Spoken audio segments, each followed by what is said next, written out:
Thank you, Brother Antonio Montica.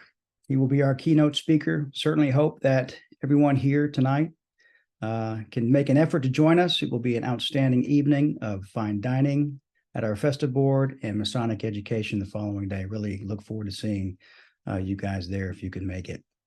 Brothers, thanks for joining us this evening. This is our 49th month of consecutive virtual Masonic education discussion since we began in 2020.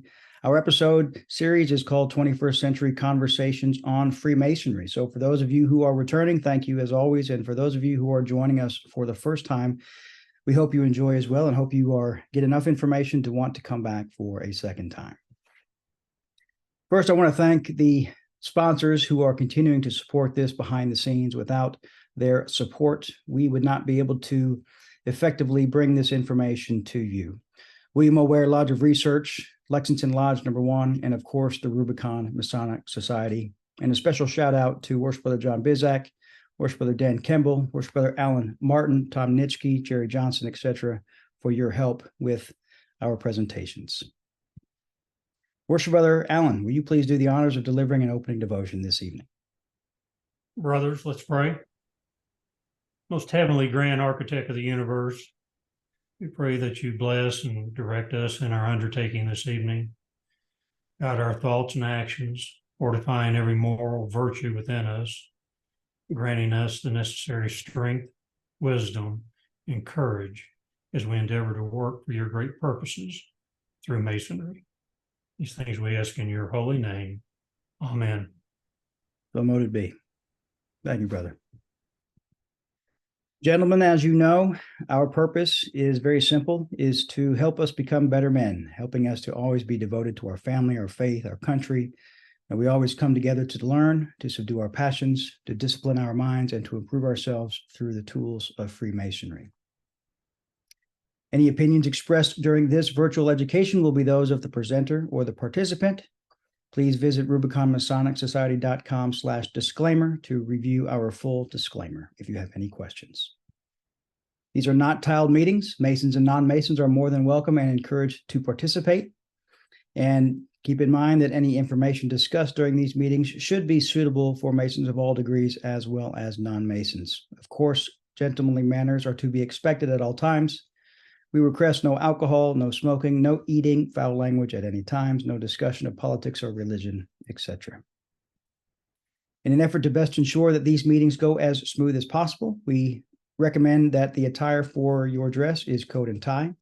Please type your name and any appropriate Masonic title or location under your video so you can identify yourself to others. If you are not a Mason, just type guest after your name. Please enable your video and audio so other attendees can see you. Please reduce background noise and turn off all other programs to reduce any distractions in your environment.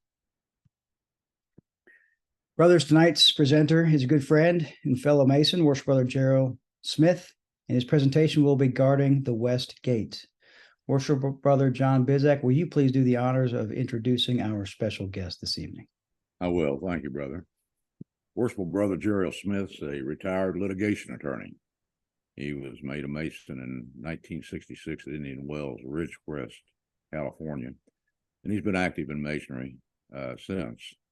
He's presently an active member of 3 California Blue Lodges, and each one of them is considered an observant Masonic Lodge. He finished his 4th term as the Southern California Research Lodge Master in 2019, and he remains the senior copy editor for the Lodge's Fraternal Review magazine. He's a frequent speaker at Blue Lodges throughout Southern California. And Worshipful Brother Smith is also an honorary member of the Rubicon Masonic Society and an active participant in this lecture series since it began back in May of 2020. His topic tonight, as Brian said, is guarding the West Gate. Brother Jeriel, the floor is yours, sir.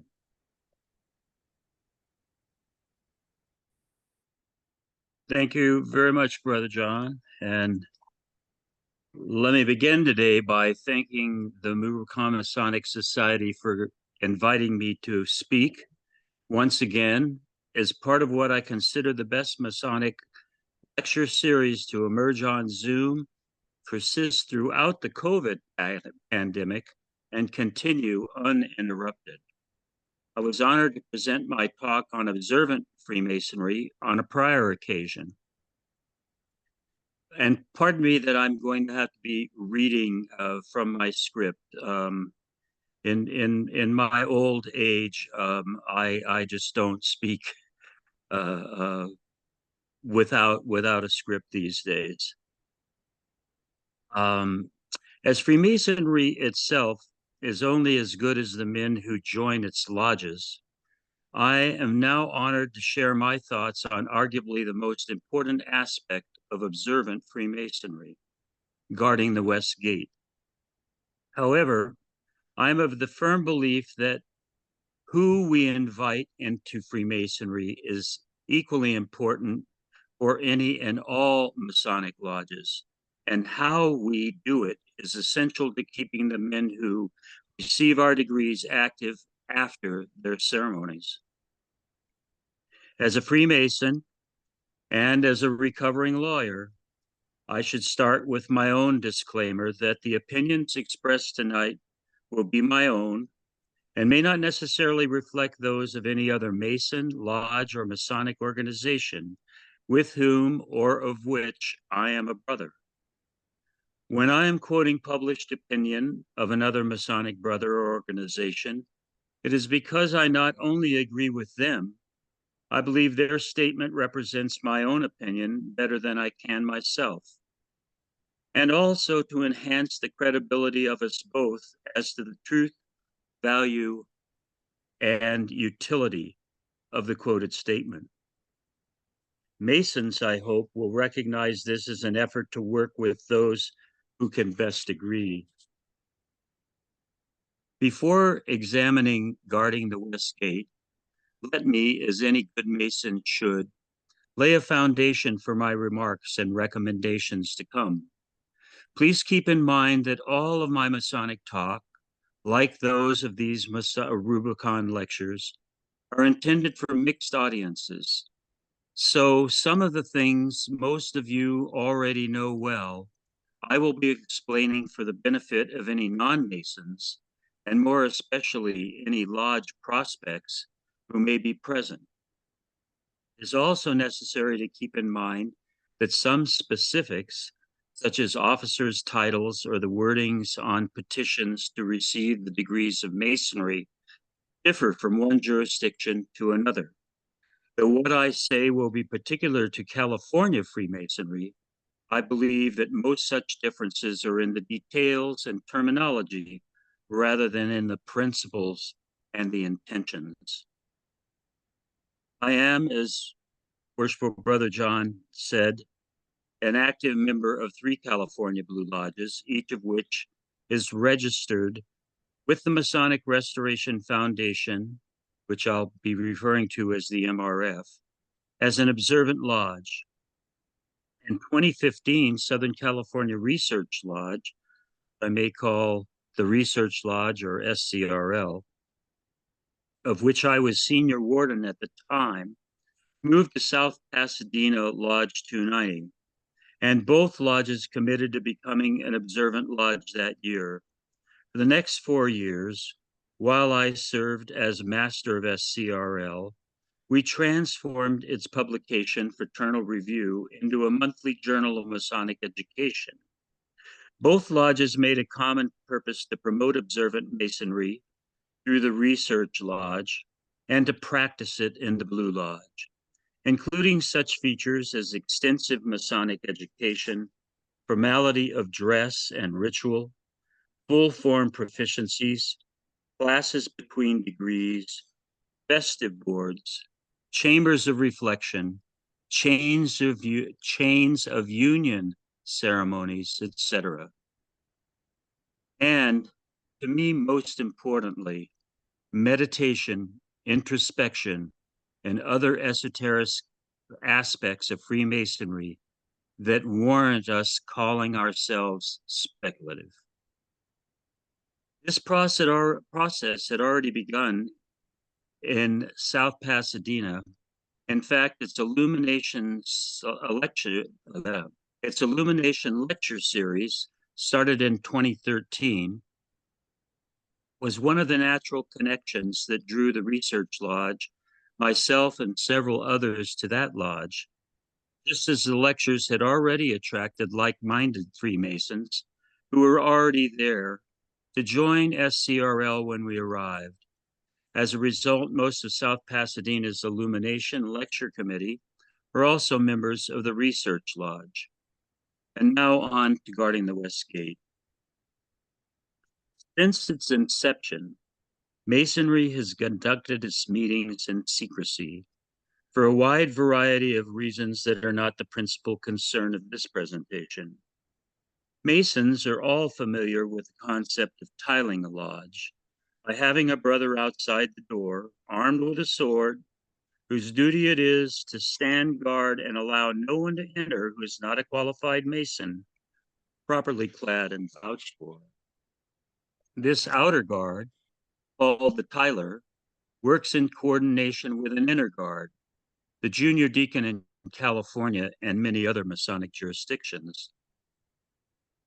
Stationed without and within that tiled door, they together guard a portal through the west wall of the temple. Every lodge, when in session, is a temple, and one might well call what they are doing guarding the West Gate. That is literally what they are doing. But that is not what is meant when Freemasons refer to guarding the West Gate. Familiar to most Masons, but misunderstood by many, this phrase is especially important for those practicing observant Freemasonry. But I believe it should be vitally important to every lodge of Freemasons.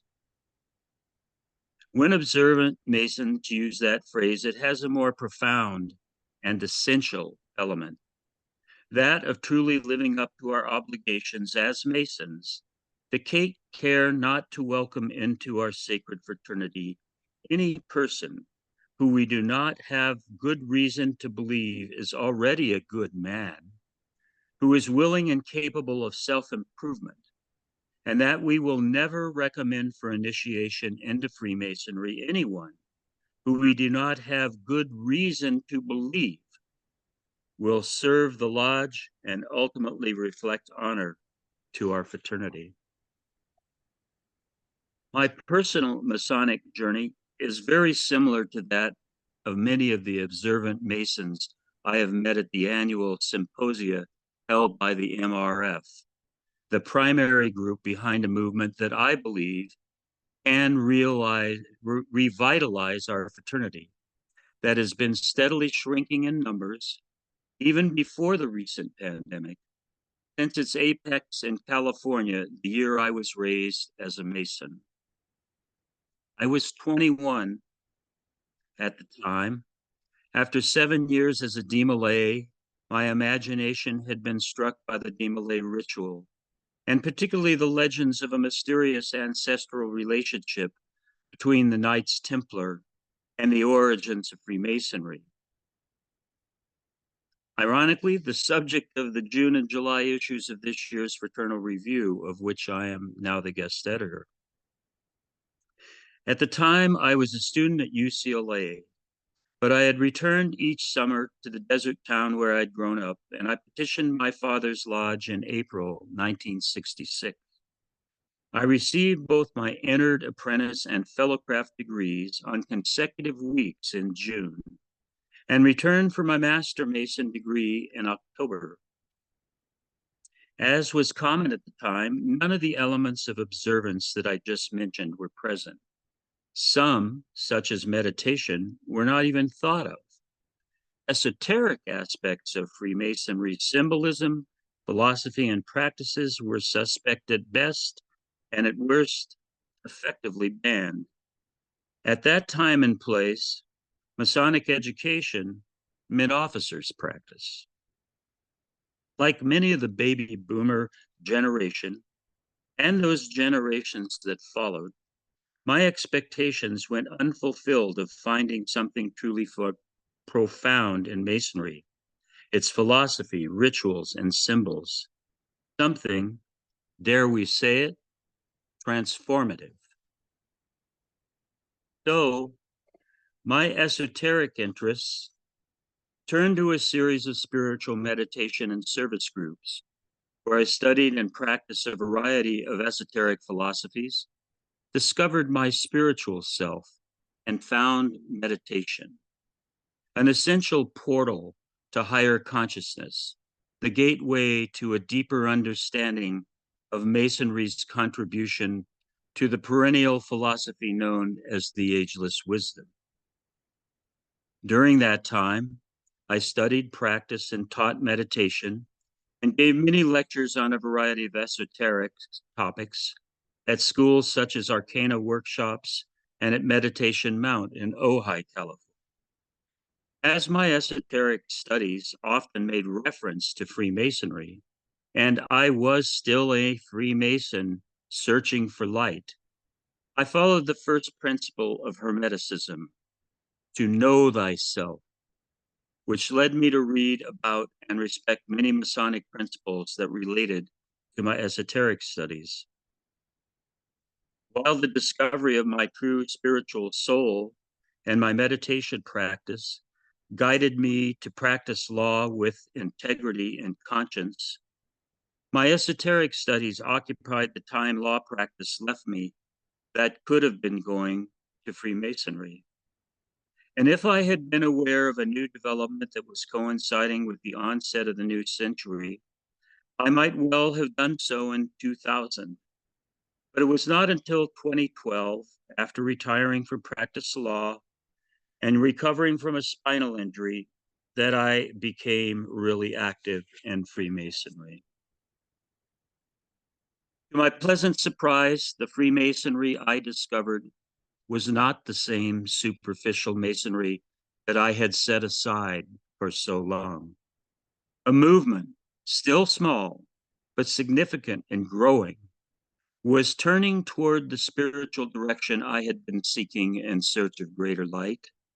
The Masonic Restoration Foundation had been founded only a decade before, and I was delighted to read this description from its current website. I read the old one, but this has been changed slightly. Since 2001, the Masonic Restoration Foundation has been examining the issues facing North American Masonry, identifying successful current and historical practices, and offering realistic solutions aimed at improving the experience of Masonic labor. We have tried to understand modern practices and offering realistic solutions aimed at improving the experience of Masonic. Sorry about that.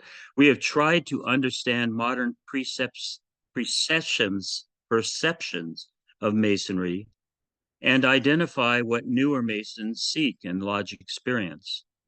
We are aware that many men who are joining the fraternity today have generally already done a lot of reading and web surfing and have formulated an opinion about the fraternity.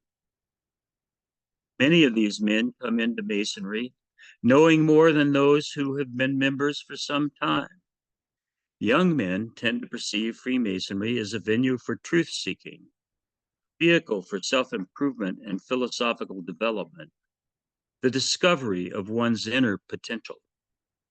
Our new brothers know that they know what they want from a fraternity and have high expectations that their lodge will meet their needs as men.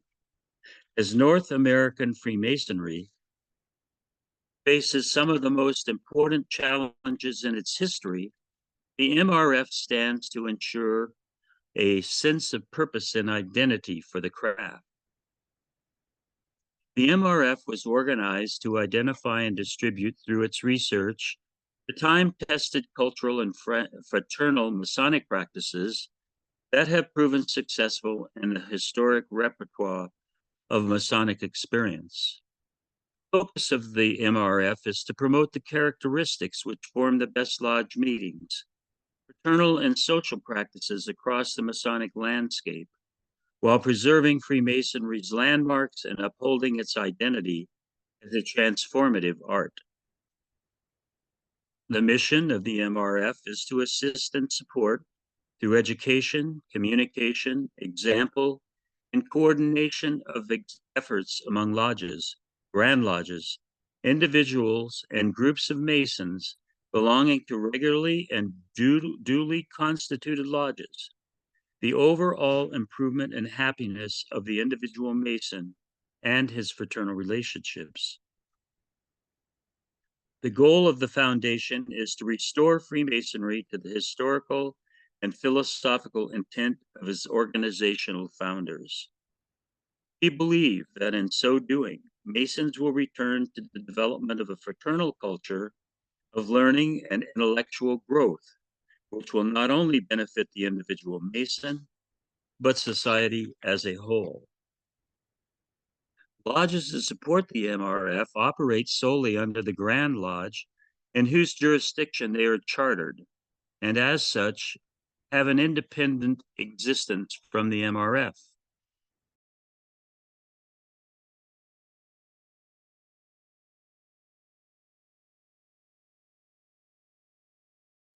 Brother Jeriel, you muted yourself, it looks like.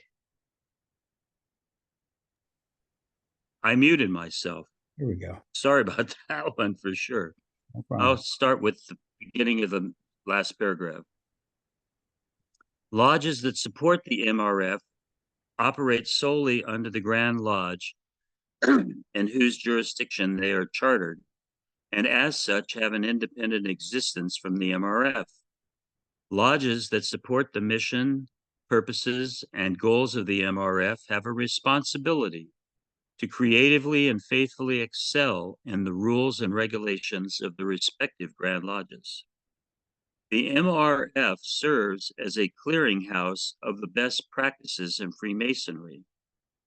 Therefore, the MRF endorses the following tenets as being the verifiable historical intentions of the founders of speculative Masonry, as established from the time of the premier Grand Lodge.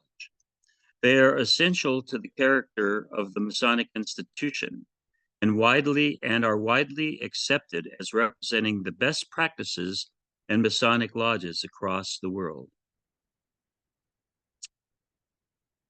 Among the 13 best practices in Freemasonry listed in the MRF website is the one that has come to be known as guarding the West Gate. It states that it is the intent of Freemasonry that only those who are duly and truly prepared are eligible to be admitted as members. In keeping with the Masonic statement to make good men better, a man should only be initiated into the lodge if he is already good and capable of being made better. Determining the qualifications of men in seeking admission is an essential aspect of upholding the integrity of our ancient institution.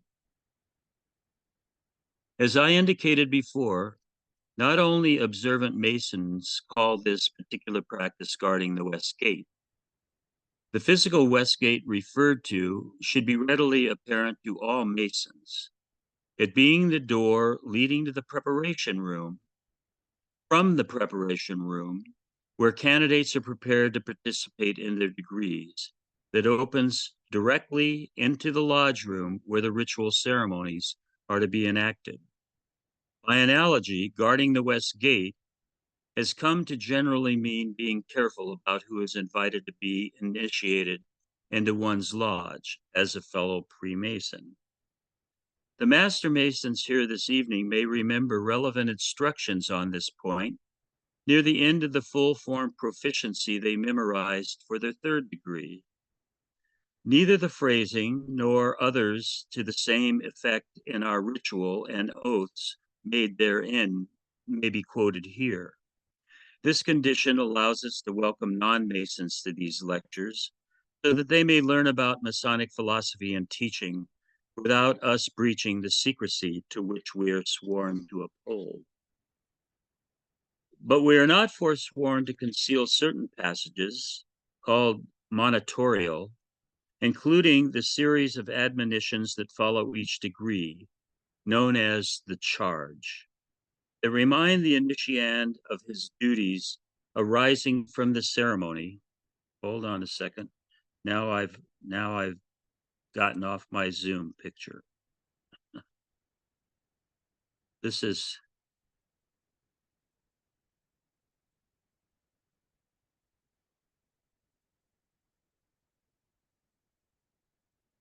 this is a little tricky because my my talk script here is sitting on my keyboard. Right. I was saying that the charge is something that is not a secret part of the ritual. They remind the initiand of his duties arising from the ceremony he's just experienced. Even the entered apprentices among us, and that means all of the Masons here, can find the following monitorial admonition in the charge that concluded their own entered apprentice degree in California. Finally, be faithful to the trust committed to your care, and manifest your fidelity to your principles by a strict observance of the constitutions of the fraternity, by adhering to the ancient landmarks thereof, and by refusing to recommend anyone to a participation in our privileges, unless you have a strong reason to believe that, by a similar fidelity, he will ultimately reflect honor on our ancient institution. Also available on the MRF website is an excellent paper by its longtime president, Worshipful Brother Andrew Hammer. He's the author of Observing the Craft, published in 2010. The book voted #1 by the readers of the Fraternal Review in its poll of the top 10 Masonic books of the new millennium in September 2021. In this excerpt from that paper, as you will hear, Brother Andrew states the basic principles of observant Masonry and elucidates 8 key practices thereof. Please note that the primacy he emphasizes by making it his #1 observant practice, and that he uses the express term guarding the West Gate to introduce that essential first step to excellence. I will read only the introduction and the first of the 8 steps to excellence. As an aside, I will also note that Brother Hammer is consistent in his disapproval of capitalizing observant Masonry, and by doing so myself, I intend no disrespect to his point of view. From the 8 steps of excellence, the observant lodge. Simply put, observant Masonry means observing the intent of the founders of speculative Masonry. That intent was not to build a mere social club or social service organization. While the craft, like any other human organization, has always been burdened by men in its ranks who subverted the purpose of the fraternity to a more mundane or profane enterprise, that was never the intent of the institution. That intent was to build an institution that calls men to their highest level of social being, and a state of dignity and decorum, which could serve as a place for serious-minded discourse on the lessons and meanings of life and the search for better development of oneself. That intent means building a space where such an experience can be created and carrying ourselves in a manner that is consistent with our highest ideals and our noblest behaviors. Observant Masons believe that by observing what the history of our craft tells us in regard to that intent, we will find the optimal Masonic experience. We say observant and speak of observance because we seek to observe the blueprints of that intent to the best of our knowledge and ability. Even more simply, we want to do things right, and we don't want to settle for less. We want to pursue excellence in all aspects of our Masonic labors. The 8 steps offered here have proven to be successful in greatly increasing the experience of Freemasonry for brethren new and old alike. They serve as a quality control system for the operation of any lodge, and when followed, result in a group of men who, regardless of the numbers of members in their lodge or the external nature of their temple, can find a sense of accomplishment and pride in what they have done and who they have become. That, too, is consistent with the intent of our founders.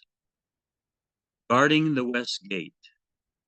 This point is first among these because we are nothing more or less than who we let into our fraternity. Not every man should be a Mason, and not every man who should be a Mason belongs in just any lodge. The brethren have a right and a responsibility to determine the standards for their own lodge and to ask incisive questions of those men who knock at their door. Lodges should take time to first get to know the men who knock at their door and not simply sign any petition just because a man has expressed an interest. Brothers who sign a petition for a man need to know who they are signing for, and more important, need to be willing to serve as his mentor. This is a fundamental point of responsibility for all brethren. Do not ask a brother in your lodge to do the job of mentoring for you. If you are not willing to give that petitioner your time, how can you ask your lodge to give theirs? And this, brothers and guests, is the foundation of what I really want to talk about in detail this evening.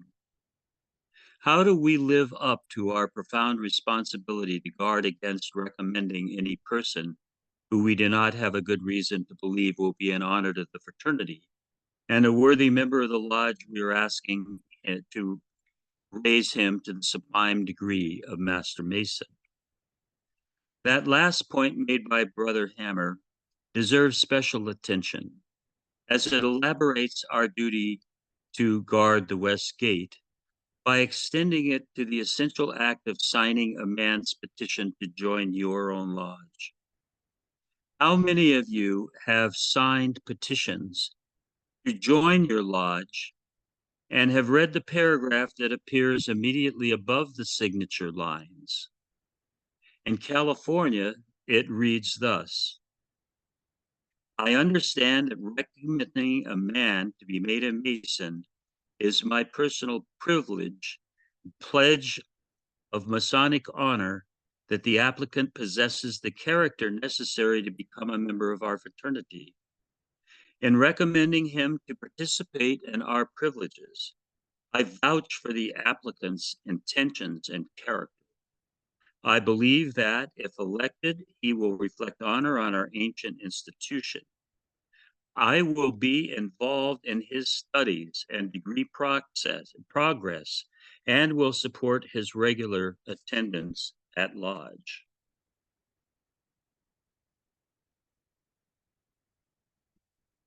It is my premise that this most vital responsibility is taken far too lightly by a majority of Freemasons in their lodges, especially the promise to mentor the candidate as expressed in the last sentence. I will be involved in his studies and degree progress and will support his attendance at lodge.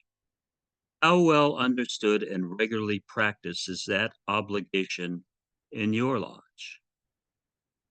In response to the decline in lodge membership, Masonic lodges in jurisdictions across the country have become so intent on adding members to their rolls that it is not uncommon for a man to be offered a petition on the occasion of his very first visit to a lodge. In spite of a universal prohibition of recruiting men to become Masons, lodge members often engage in informal competitions to sign the most petitions to receive the Masonic degrees in their lodge.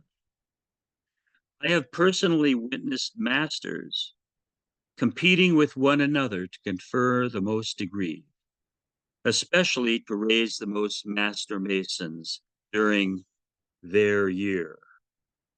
I have sat in lodge rooms where a petitioner who is barely known to those who signed his petition and completely unknown by a majority present has been unanimously voted upon to receive the degrees of Freemasonry. What I have never seen in lodge until recently at South Pasadena Lodge, following my first presentation at this talk, is for anyone present who does know the petitioner well, let alone those men who actually signed this petition, sharing their knowledge of that man for the benefit of those who do not know him. For this reason, I believe lodges, including your own, should adopt the following as a regular practice. At the time a petition is read in lodge and or before the petition is voted on, the two signers of that petition should each rise to share with brothers present the basis of their strong intention, or their strong reasons to believe that the candidate has good character and intentions and will reflect honor on Freemasonry, and also to affirm his promise to be involved in the candidate's studies and degree process and to support his regular attendance at lodge. The floor should then be open to others who feel they know the candidate well enough to state their reasons for recommending him. This should not lead to a rebuttal, let alone a debate, before the vote, which would disturb the harmony of the meeting. But this does raise an important related issue, namely, the responsibility of a Mason who has good reason to doubt the candidate is worthy. Prior to the meeting, when the balloting is scheduled, such a doubting brother does everyone a favor by keeping his opinion to himself and simply casting a black ball, which, incidentally, can neither be asked about nor explained after the vote. At least that is the case in California. Thus, I contend that the proper thing to be done is to try to resolve the issue informally prior to the vote, which should start by approaching the lodge master with one's genuine concerns. This might be followed by involving one or both of the petition signers for further discussion if needed. In any event, if the doubt cannot be resolved in favor of the candidate, the master of the lodge should cancel the vote and counsel the petitioner to withdraw his application. Unless the objector's reason is such that it would disqualify an individual from belonging to any Masonic lodge, it should be kept in mind that a single negative vote not only rejects that application, it disqualifies that person from petitioning any lodge for a full year. I believe the benefit of guarding the West Gate is less about preventing someone from becoming a Mason, though that may be necessary in the case of a truly unqualified man, than it is about matching good men with the lodge that is right for them, where their interest matches the lodge's culture and practices, and the chances are best for forming lasting friendships. Thus, we should take our time reaching the decision to extend a petition to a prospect in the first place. At South Pasadena Lodge, it is expected that he will have regularly attended stated meeting dinners for several months, usually 4 to 6, depending on how regular he is, while also attending other lodge functions, events, lectures, etc. We also expect prospects to help serve and clean up at multiple events. We explain that service to the lodge is expected, and willingness to be helpful is a reliable sign of potential for developing Masonic virtues.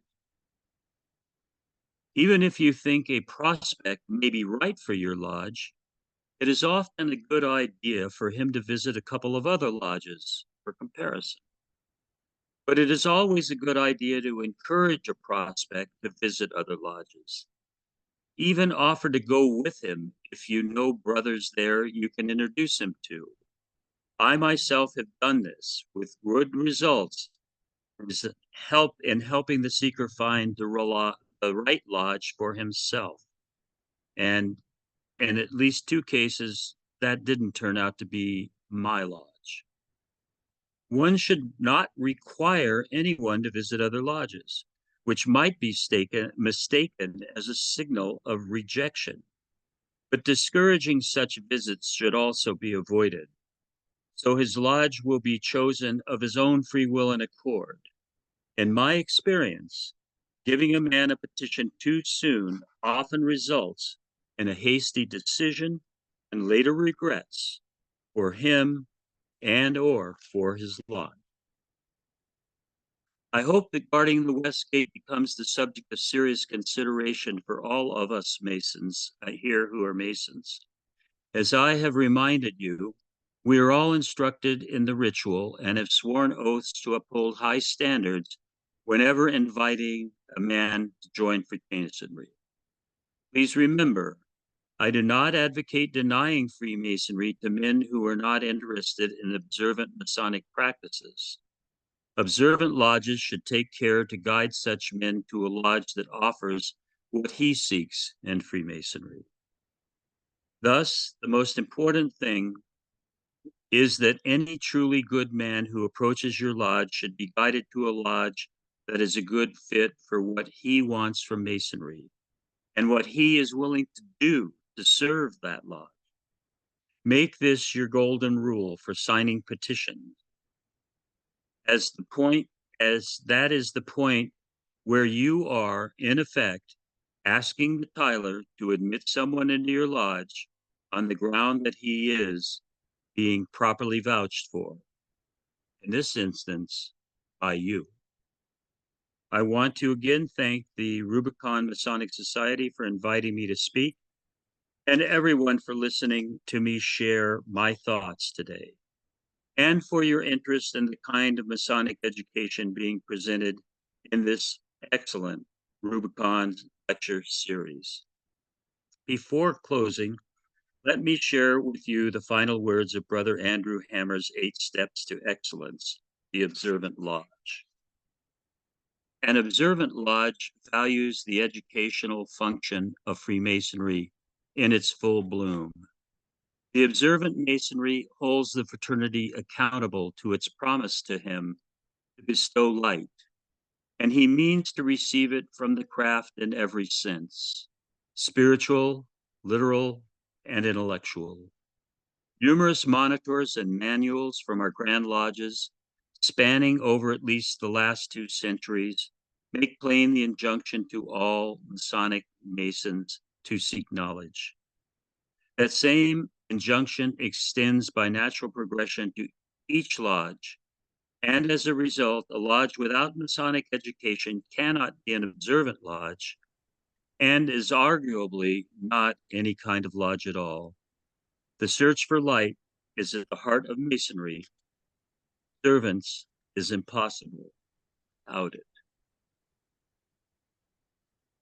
And before surrendering the mic to Brother Evans for our discussion, I want to add a brief coda to my talk on this occasion. I was recently and very pleasantly surprised to receive in the mail complimentary copies of 2 new books from the prolific pen of Worshipful Brother John Bizat, both of which are highly relevant to the subject of my presentation today.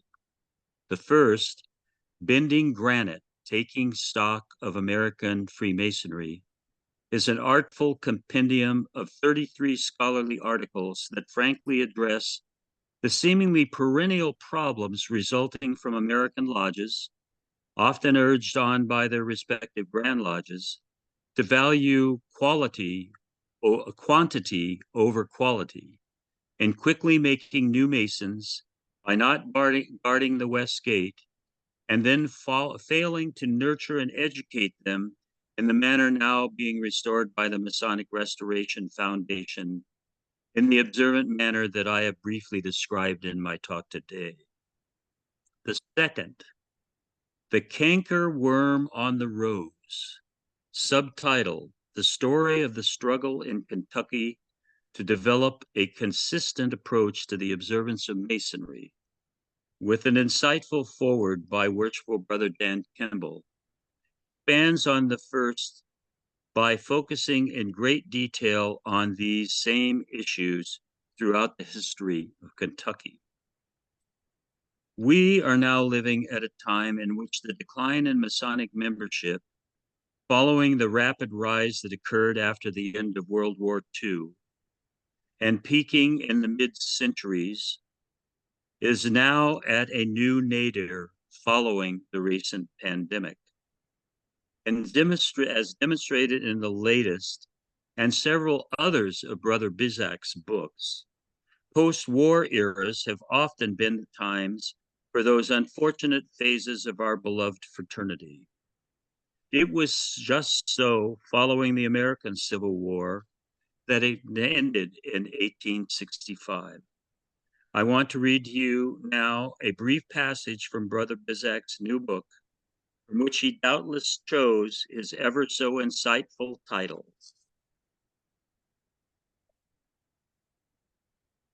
In 1866, Kentucky had over 380 lodges, chartered or operated under dispensation, with a total of 15,157 members. That represented an over 500% in the number of lodges in the early 1840s.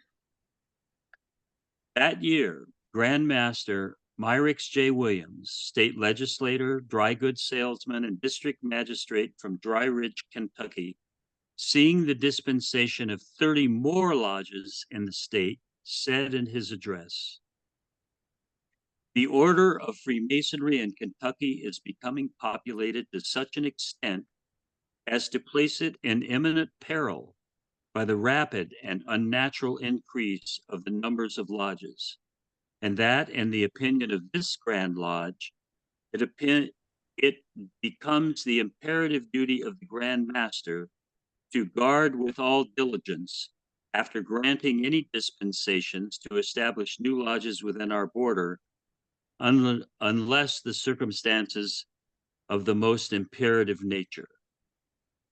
Williams further cautioned the craft, as 7 of his predecessors had, then gave the return to rapid expansion and the rushing of candidates through the degrees its most harsh description. And I'll close with this quote: "I feel it is my duty to urge them, lodges and members, to exercise great and increased caution in the reception of candidates for initiation. A want of care in this important particular, though it may, by increasing the numbers of members, be looked upon as evidence of prosperity, will in the end prove to be highly deleterious. It will be the canker worm on the rose that seems outwardly so fair and flourishing, but bearing in its bosom the cause of its own decay. Let me then urge you to guard well the outward door of our sanctuary." Thank you again, brothers and guests, for listening to me, and I look forward to our discussion. Thank you, Brother Jeriel, and thank you for all the kind words. Worship Brother Bizak, do you have any comments you'd like to make regarding your books? Well, I appreciate you bringing them up, Jeriel, very much. If anybody's interested in them, they are on Amazon, Barnes & Noble, and about any place you can find books today. But a very apt passage by past Grand Master Williams about guarding the West Gate, and he was certainly prophetic in what he saw happening. He sure was. Almost 200 years ago. Mm-hmm. Excellent presentation, Jeriel. Thank you. Thank you very much, Brother John. And let me mention now for the first time to you, Brother John, I called you early this afternoon, but didn't reach you. But later this year, Brother Dago Rodriguez, my successor as the master of the research lodge, and he passed the baton just this last year, are going to do an issue of the Fraternal Review on this subject, guarding the West Gate, and I very much want to engage you in that effort and contribute something. I have a couple of ideas on that topic for that issue. I believe it's going to be in November. Let's talk. I'll be glad to help you. I'm sure you would, as much as I was so glad for the Rubicon Masonic Society to produce one of the bestsellers of our magazine on the dining experience a year ago. It was a wonderful experience working with you guys, and the Research Lodge had its first festive board on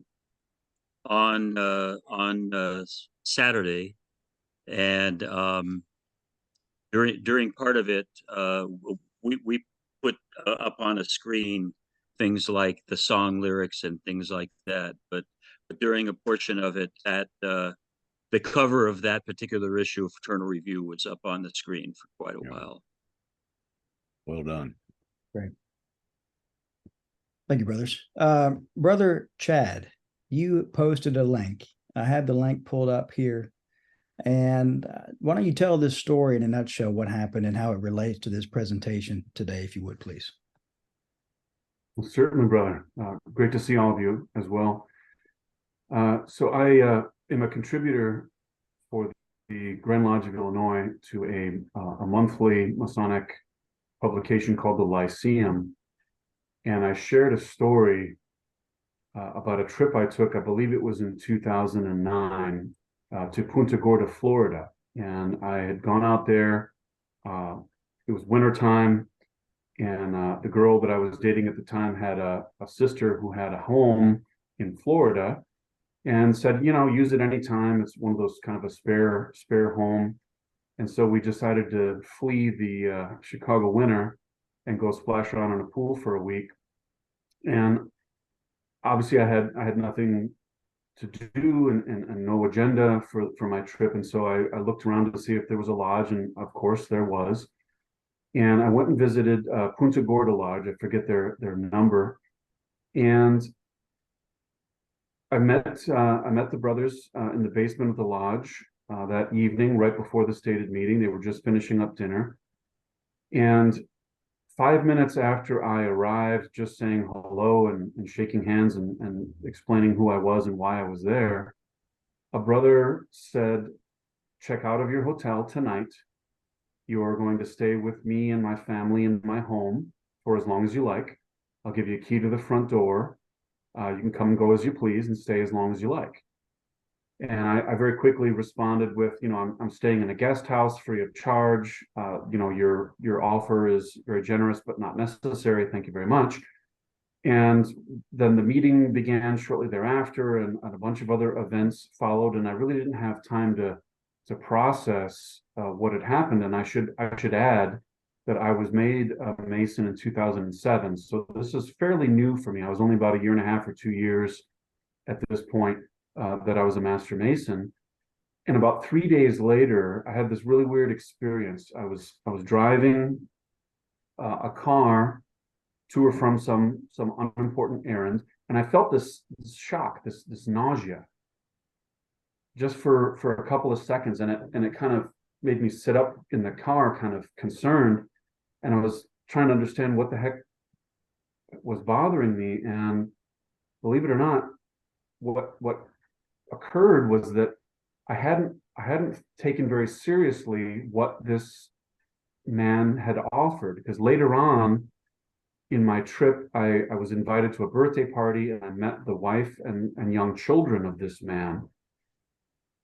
And it occurred to me that he invited me to stay in his house, and I didn't know, of course, him, and he didn't know me. And I suppose I would have assumed that he was maybe some sort of a bachelor that, no big deal, come on, stranger, and just crash on the couch. This is a married man with a young wife and a growing family. And for him to offer me a key to the front door of his house was profound. He never asked to see my dues card. No one at that lodge did. They never asked to see any credentials or identification of any kind.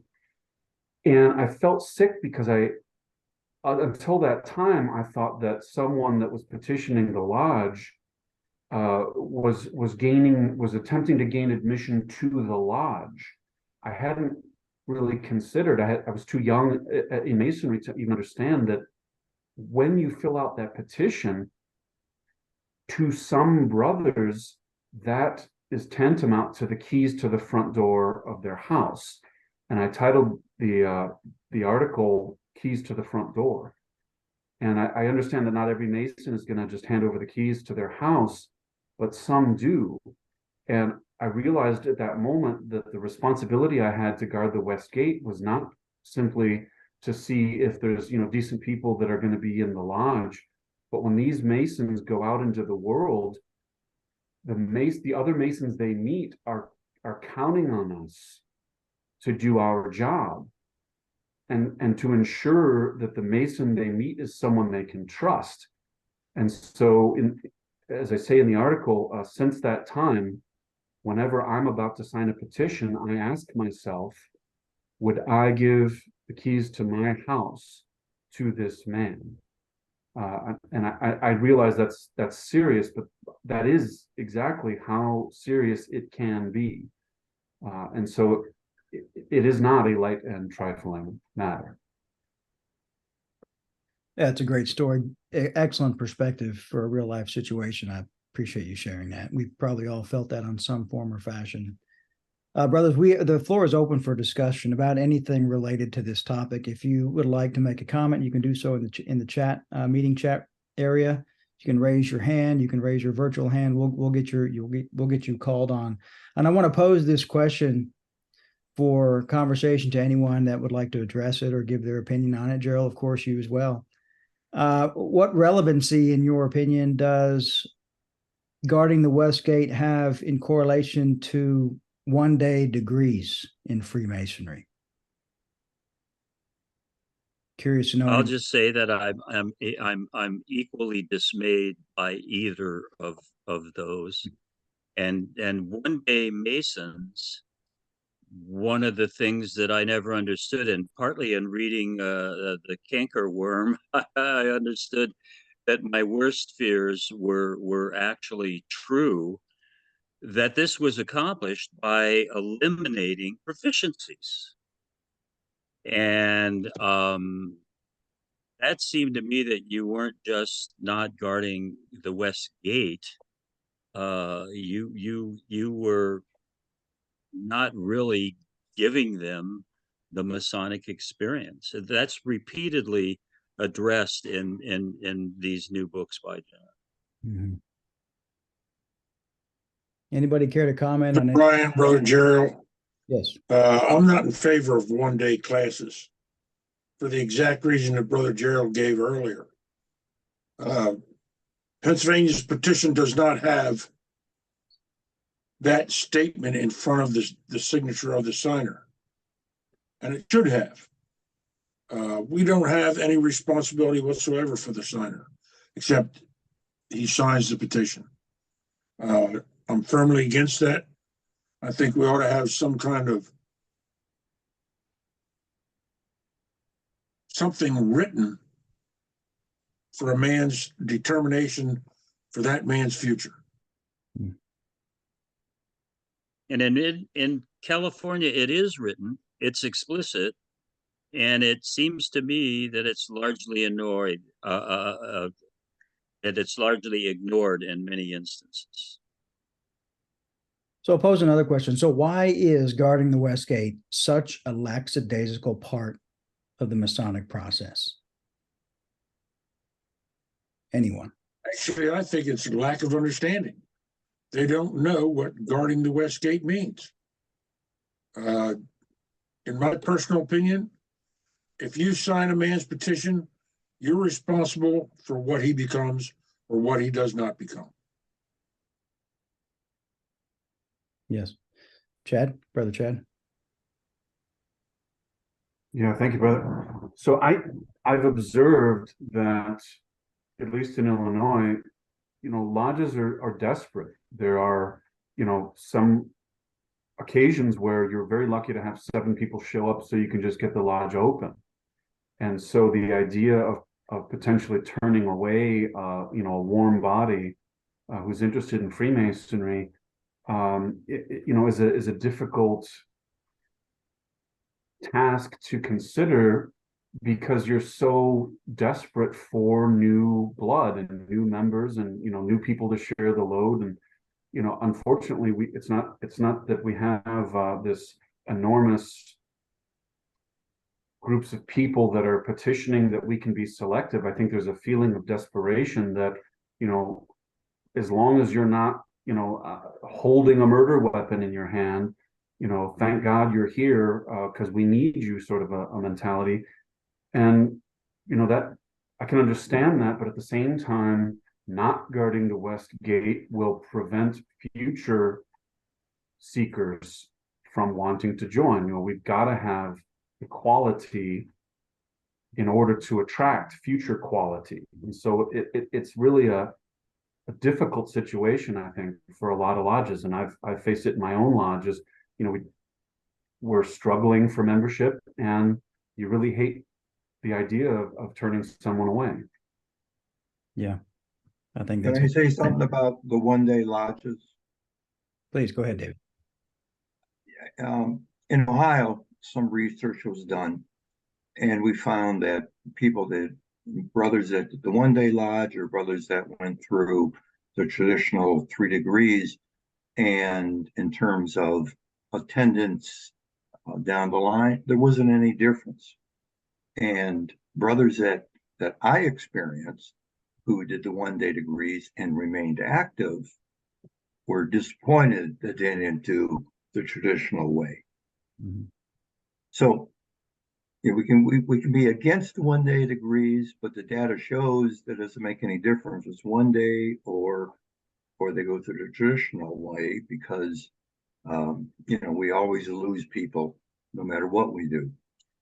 And I think that leads me to my second point. We haven't discussed the investigation committee.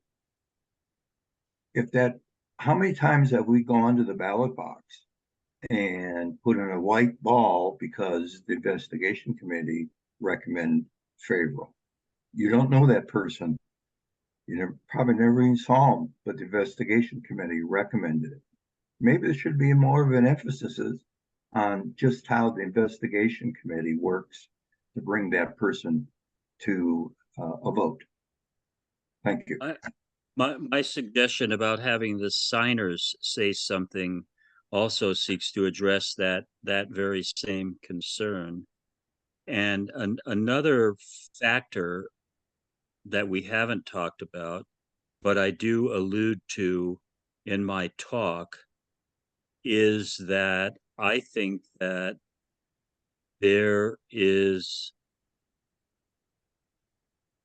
a kind of status for being the signer, and that people compete for that status, which also puts me in mind something that's addressed in John's books that I talked about, is men, some of whom are at least outwardly the most honored among us, that those kind of achievements, they join every appendant body, they have offices in every appendant body, and so on and so forth.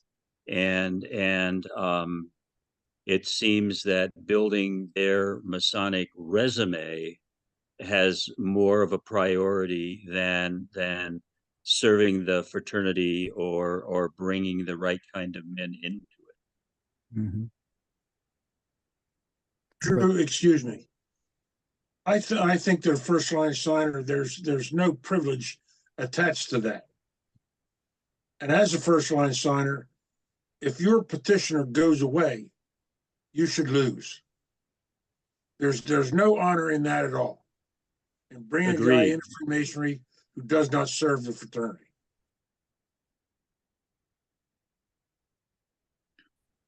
Well said. Good comment. Brother Drew, go ahead.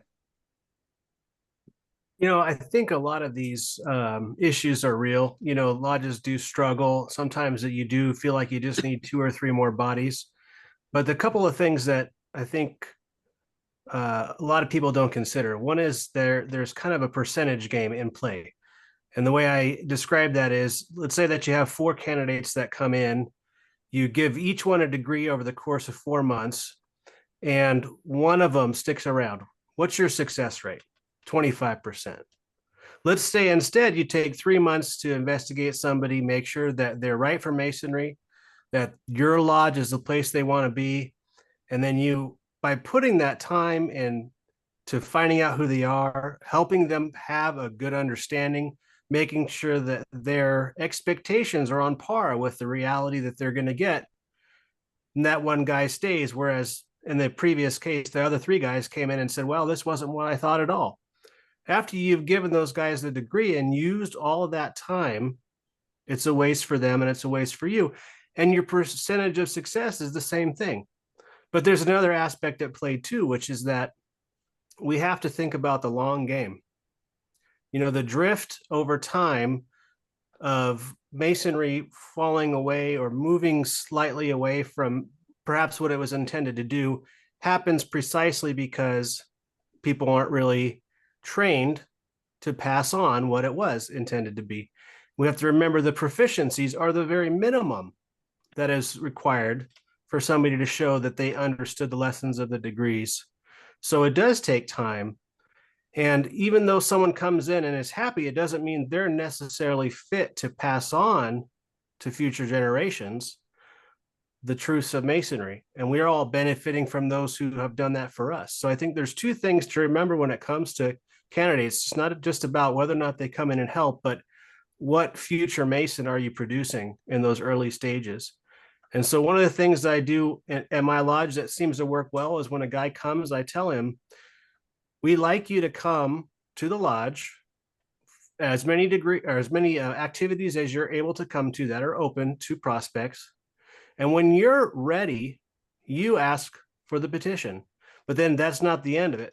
Now that you have a petition, we sit and go over the petition. Now you need to find your 2 signers, which means you have to develop those relationships so that those brothers with good conscience can say, I know this person well enough to say that he will be a good member.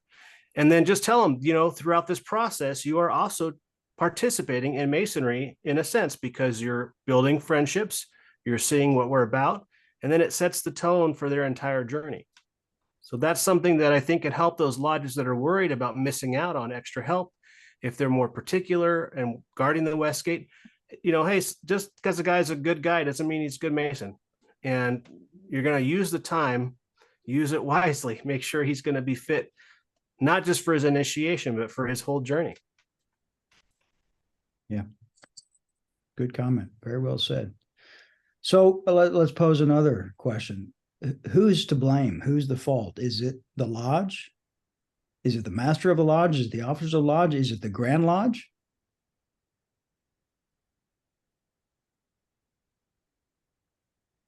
I think everybody has a share of that responsibility. And apropos what Brother Drew just said, several of the articles in Brother John's books are to the effect that after you have this big buildup, typically not always following the end of a war, as the not so good members rise up into the hierarchy, the quality of what's being offered deteriorates, because some people that get to be masters, or dare we say it, even grandmasters, don't really understand because of the lack of the Masonic education when they came through, and that now that they're in a position of authority, they feel their responsibility is to fill up the membership list, and it becomes a vicious cycle. I agree, Brother Jeriel. I would much rather have 30 dedicated Freemasons than 300 signers of petitions. Yeah, With slightly larger numbers, Brother Andrew Hammer makes that point several times in his book, Observing the Craft. yeah, I think probably pretty much everyone on our meetings, and I'm not speaking for everyone, would agree the same, that if the moment quantity becomes more important than quality, then the end is near. It's just a matter of when. So we need to be able, as men and masons and officers and past masters and Grand Line, we need to figure out how to do a better job of making quality much more important than quantity. I think that's part of what we're trying to do here tonight. Is education is one of the most important, if not the most important, aspects of Freemasonry. And that's the people that buy into that, Brother Evans, are the ones that stay. Exactly. Yeah. You know, and I would say this is again my opinion only.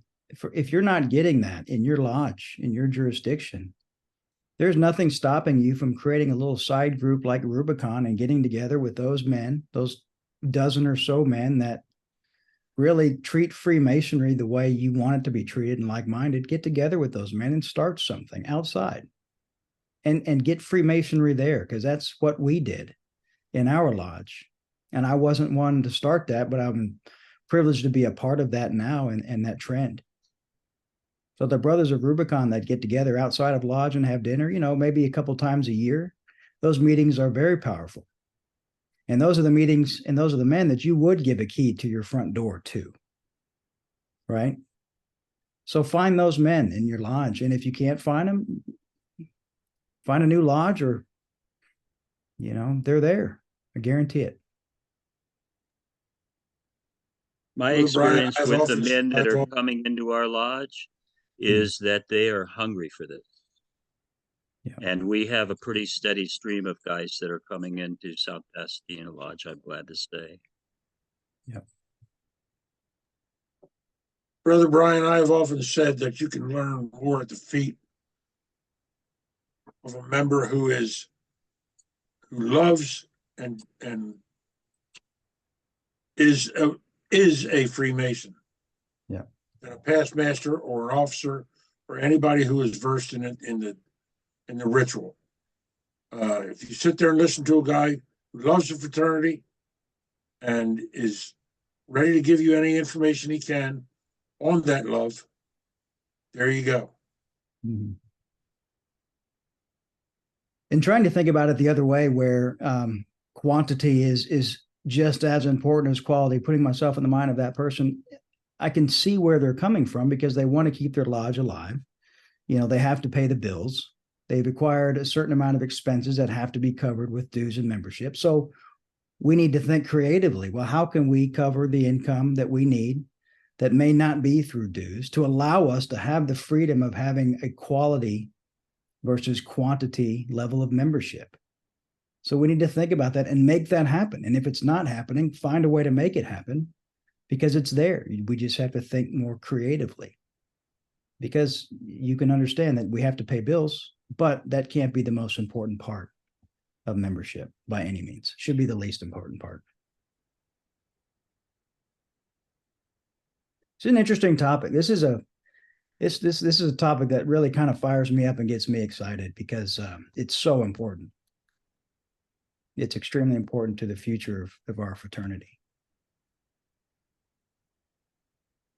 It's a great topic, Jeriel. Is anybody a great topic?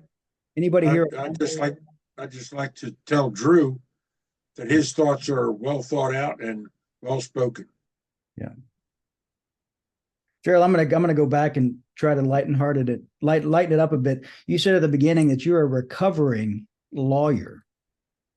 I'm not really sure what that means. I've heard recovering alcoholic and things like that. So what is a recovering lawyer? Throughout my life, when I was active in esoteric groups, I always ran into people there who felt reflexively suspicious of what a lawyer's presence was for, that they think of lawyers as being very conniving, up to something. They always have a way of sweet talking what they want, et cetera, et cetera. And one of the things that I did at that time was to make a vow to myself, and I've stuck by it ever since, never to be motivated by promotion, then not to seek leadership roles, but to answer the call to service whenever I could. And guess what? I was secretary and president and all kinds of stuff to these kind of things, but I don't think that I could have done that if I had been acting the way people imagine that that attorneys do. Most of the attorneys that I ever dealt with were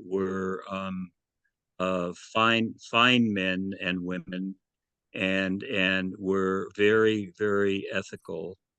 But one of the practices I used to abide by, because my specialty was litigation. So when I would meet a new lawyer, a lot of times it was opposing counsel in a case. I would go out of my way to tell him or her that I really am committed to practicing law in a very conscientiously fair way. If they need any accommodations from me in the process, ask, and anything reasonable I would go along with. But let's not go down into the gutter, battling each other and doing bad things because they think that there's an advantage in bullying and in deception and that kind of thing. But I always added, if you drag me into the gutter, I will dedicate my strongest effort to make you sorry for that. And I have a list of only about 2 or 3 people that really gave me big problems with that kind of thing. But it's being ethical, and for some reason, and this is even before our more recent times, where a lot of people that never thought they were going to have to get lawyers have been having to get lawyers. I mean, lawyers getting lawyers. It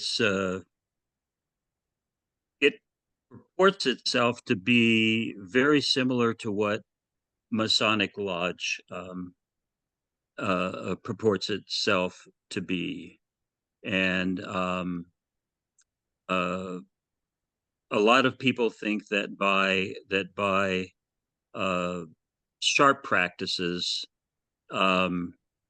they can get ahead. They can be a winner. So when I call myself a recovering lawyer, I mean I'm not any longer in that field. You don't need to be suspicious of me that I'm a lawyer and somehow or another I'm profiting or winning over you by being part of the group. Yeah. It's also meant in a quasi humorous way on my own part. Well, an Brother attorney, Brian, Worshipful Brother Jeriel. Pardon? I see Brian smiling there. And it only brings me back to the old saying that 99% of the lawyers give the other 1% a bad name. yeah. Yeah. Well, I think that I don't think that it's 99-1, but I do think that a majority of lawyers, and this was my experience in 35 years of doing that, that most of them are good. The worst problem I ever had with any attorney once refused to sub out of a case when he was presented with a substitution form, and when he refused to sign it, and he refused to sign it actually in court, and the judge asked him why he didn't sign it, and he said he had to consult his etiquette, or it's not etiquette. It's that's part of. But the judge himself asked him, "Did you skip that class when you were in law school? Ethics. That's what it is." He says, there is no ethical reason when a client gives you a substitution of attorney for you to deny it. But there are attorneys that are like that. Incidentally, that attorney ended up threatened me the first time I talked to him that I would be disbarred by the end of the case and my client would be in jail. At the end of that case, he was in jail and lost his license. So, Well, I didn't mean to get us off topic. And yeah, me too. attorney told me one time, he said, Brian, there's only one real attorney joke. He said all the others are true stories. So yeah, many of them are. At least there are examples of it. That's for sure. All right. For anybody listening to this now, make sure you go back and read our disclaimer page. Yeah, we're not against for sure. I know a lot of Masons attorneys. We're just having a good time. All right. Any final comments on this, brothers? We know we need to guard the West Gate. We need to do a much better job of doing this. I'll tell you just briefly, and then we'll open it up for one or two final questions. At Lexington Lodge 1, we have a process. We've talked about this many times in our officer meetings. We've realized that there's a problem, and the process continually changes. So if somebody reaches out to us, we have a dedicated brother that's meant to reach back out to them, have a conversation via email or phone. And then they are invited to come have dinner with us at Lodge. At Lodge, we're giving them a tour of our facilities when we encourage them to come back a few more times at least. We just recently started having an orientation night for anybody that might be interested in petitioning our lodge. And that orientation night is required to attend. So you can set up rules of requirements for these candidates coming into your lodge. You just have to figure out what problems need to be addressed and solve them together with your officers. So guard the West Gate. Let's focus on quality, not quantity, brothers. We have a similar thing to that at South Pasadena Lodge. We now have the fourth Wednesday of every month. We have a gentleman's night, and everybody comes casual, and we ask prospects to come to that, and we do we do orientation through that, and make that a frequent kind of thing. Mm-hmm. Worship Brother John, Worship Brother Dan, Worship Brother Alan. Any other thoughts or comments from Rubicon side tonight? Just thank you very much, Jeriel, for your time and the words that you've spoken tonight. Well done, and certainly well needed. It was my pleasure. All right, Jeriel, thank you. Appreciate it very much. All right, brothers, we are going to move on. Finish a little bit of business for the evening. Our next meeting is Monday, July 24th, 7 p.m. Eastern time. Hope you can join us. If you're already on our list, you don't need to RSVP again. If you're not, You can RSVP at rubiconmasonicsociety.com/RSVP to join us live. Do you know who the speaker is going to be yet, Brian? I do actually, and Worshipful Brother Bizak, you sent me that email, and I don't have it in front of me. Do you have that information in front of you, possibly? I do. It'll be Worshipful Brother Adam Kendall. He's historian and Freemason, a member of Quattro Coronati Lodge, and he's also the editor of the Scottish Rite Society Quarterly, the Plumb Line. So he'll be our guest on that day, July 24th. Do you know his topic, Brother John? He has not forwarded that to us, Jeriel, but we expect that Okay. sometime next week. Well, everybody should come to that if they can. I know Brother Adam very, very well. He's a California Mason, and he's a genuine scholar. Great. Worship Brother Bizak, while I still have you, would you mind just giving a brief shout out to the Philalethes Society? Sure. Brothers, if you're not familiar with it, the Philalethes Society was founded in 1928. It's an international Masonic research society, and it's the oldest and independent Masonic research society in North America. They offer their magazine, and it is a grand production in what they produce. They even offer lodges for a fee. Of course, I believe it's $250. They'll send you 50 copies of this, or they'll send you copies for 50 people to your lodge to distribute as you see fit. So if you want to know more about Philalethes, I'll put a link in the chat room box here as soon as I finish, and I would encourage you to follow the link and learn more about it if you don't already receive it or want more information about it. Great. Thank you, John. And any updates from our graphic designer on the transactions? We're still negotiating. Okay. Yeah, brothers, apologize for the delay in this. It's certainly not intentional. Feels like a broken record, but I assure you, when these new transactions come out, they'll be good. So thanks for your patience. If you've not already seen the documentary produced by Rubicon Masonic Society, please go check it out. Information at theMasonicTable.com. It can be ordered on Amazon Prime. And if you need a circular flat disc of any kind, let us know. We might be able to find you a DVD. Brothers, as you saw in the beginning, hopefully we have a festive board and conference coming up in 2023. This marks our 11th year that the Rubicon Masonic Society has conducted its annual festive board in Lexington, Kentucky at Spindletop Hall. That's a picture of Spindletop Hall. It's a beautiful, beautiful building. These events are all about fine dining, fellowship, song, toasts, keynote speakers. So this will be Friday, August 18th, 2023, and RSVPs are required by August 15th. The following day, we will have the conference, which is the Classic Masonic Authors of the 20th Century Conference on Saturday, August 19th. Tremendous amount of work and effort has gone into this, as well as those of the authors that will be summarized in detail by our speakers. So we certainly hope you can join us. It's worth the trip if you're able to do so. You can RSVP at RubiconMasonicSociety.com/conference 2023, or if you go to RubiconMasonicSociety.com, you'll be able to get to that same page as well. $100 for one event, $150 for both events. We'll be able to help with any travel, hotel accommodations, etc. So mark your calendars, come join us. It'll be a great time.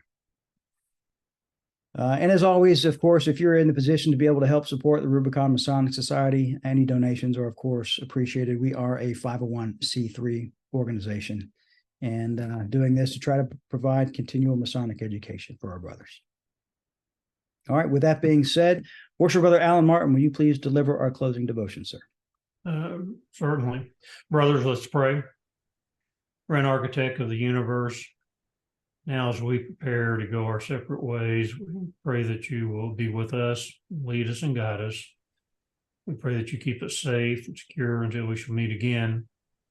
We pray for the injured, the ill, and the recently departed, and we ask for your blessing to comfort them and their families during their time of illness or grief. These things we ask in your holy name. Amen. So mote it be. What it be? Again, thank you for joining us tonight, brothers. Next meeting, July 24th, 7 p.m. Eastern. You can RSVP if you're not on the list at rubiconmasonicSociety.com/RSVP. Tonight's closing video is in honor of the July 4th holiday in the United States, with a little bit of tribute to our brother, George Washington. So until next time, brothers, may we always be happy to meet, sorry to part, and happy to meet again. Have a great evening. Good night.